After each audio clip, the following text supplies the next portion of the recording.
તો કેવો લાગ્યો આપનો અનુભવ આ કોલેજમાં 2 દિવસથી ચાલતો હતો નર્સિંગ ચેમ્પનો workshop? Good morning. My name is Mansoori Nazneen. I am from AIMS College. I am studying in SEM 4 BSc Nursing.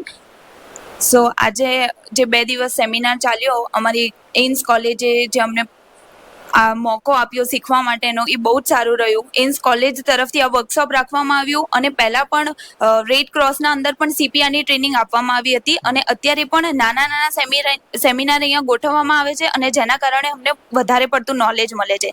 Red ક્રોસમાં અમે પ્રેક્ટિસ કરી પણ અહીંયા પ્રેક્ટિકલી અમે વધારે પ્રેક્ટિસ કરી, ડમી ઉપર પ્રેક્ટિસ વારે કરવામાં આવી, એના કારણે અમારું નોલેજ ઇમ્પ્રૂવ થયું. જ્યાં અમારી મિસ્ટેક થતી હતી એ બધી અમારી ઇમ્પ્રૂવ થઈ.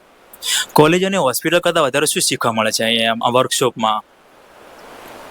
હોસ્પિટલના અંદર લાઈવ પેશન્ટ હોય છે એટલે અમને ડર લાગે છે કે કઈ રીતના અમે મેનેજ કરીશું બધું, પણ આવી રીતના વર્કશોપ જે મેનેજ કરવામાં આવે છે, ગોઠવવામાં આવે છે, એના કારણે ડમી ઉપર અમે પ્રેક્ટિસ કરીએ છીએ અને કોન્ફિડન્સ અમારો વધી જાય છે, જેથી કરી અમે હોસ્પિટલમાં પણ સારી રીતના પરફોર્મ કરી શકીએ છીએ. અને પછી તમને જે સરે શીખડાવ્યું એના પ્રમાણે તમને શું લાગે છે કે આ ભવિષ્યમાં કંઈ કામ લાગશે આ વસ્તુ? Yes, of course.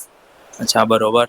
એને પછી તમે જે બહાર ગયા રેડ ક્રોસમાં, PKDમાં જ્યાં પ્રોગ્રામ હતા આપણા BLSના બધા, એના કરતાં વધારે શું લાગે છે આમાં એમ? એના કરતાં વધારે અહીંયા પ્રેક્ટિસ પણ કરવામાં આવી, જેથી કરી અમારો કોન્ફિડન્સ લેવલ વધી ગયો. બરોબર. બીજું કંઈ કહેવા માંગતા હો તમે આના રિલેટેડ?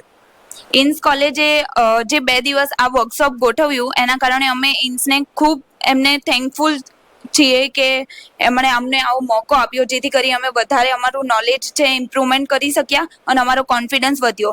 અને એ પછી જો લાઈવ પેશન્ટ ઉપર અમને પ્રેક્ટિસ જો પરફોર્મ કરવાનો મોકો મળે તો અમે અત્યારે કોન્ફિડન્સ સાથે એમની ઉપર અમારી પ્રોસિજર કરી શકીએ છીએ.